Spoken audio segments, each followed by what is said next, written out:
ప్రభుత్వ టీచర్లకు తెలంగాణ సర్కార్ గుడ్ న్యూస్ చెప్పింది. తెలంగాణలో ఉపాధ్యాయుల పదోన్నతులకు ప్రభుత్వం పచ్చజెండా ఊపింది. దీనికి సంబంధించిన దస్త్రంపై సీఎం రేవంత్ రెడ్డి సంతకాలు చేశారు. త్వరలో ఎస్జీటీలు, స్కూల్ అసిస్టెంట్లకు పదోన్నతులు రానున్నాయి. దీనికి సంబంధించి 2 రోజుల్లో షెడ్యూల్ విడుదలయ్యే అవకాశం ఉంది. రాష్ట్ర వ్యాప్తంగా దాదాపు 2000 మంది ఉపాధ్యాయులకు పదోన్నతులు లభించే అవకాశం ఉంది. స్కూల్ అసిస్టెంట్లకు, గెజిటెడ్ హెడ్ మాస్టర్లకు పదోన్నతి రావాల్సి ఉంది. గత ఏడాది సుమారు 1500 మంది స్కూల్ అసిస్టెంట్లకు ఈ మేరకు పదోన్నతి ఇచ్చారు. కొన్ని కారణాల వల్ల మల్టీ జోన్ 2లో మిగిలిపోయినవి. పదవీ విరమణ వల్ల సుమారు 750 గెజిటెడ్ హెచ్ఎం పోస్టులు ఖాళీగా ఉన్నాయి. స్కూల్ అసిస్టెంట్లకు పదోన్నతి ఇచ్చి వీటిని భర్తీ చేయాల్సి ఉంటుంది. కొంతకాలంగా ఉపాధ్యాయులు దీనికోసం ఎదురు చూస్తున్నారు. తాజాగా దీనికి సంబంధించిన ఫైల్ క్లియర్ అయింది.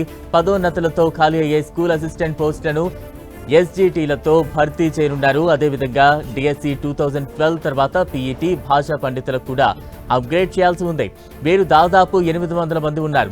వారి పదోన్నతికి కూడా ప్రభుత్వం అనుమతించినట్లు సమాచారం. ఇలా దాదాపు 2000 మంది పదోన్నతులు పొందే అవకాశం ఉంది. జూన్ 30 వరకు ఉన్న ఖాళీలను ఆధారంగా తీసుకుని ఈ ప్రక్రియ చేపట్టనున్నట్టు సమాచారం.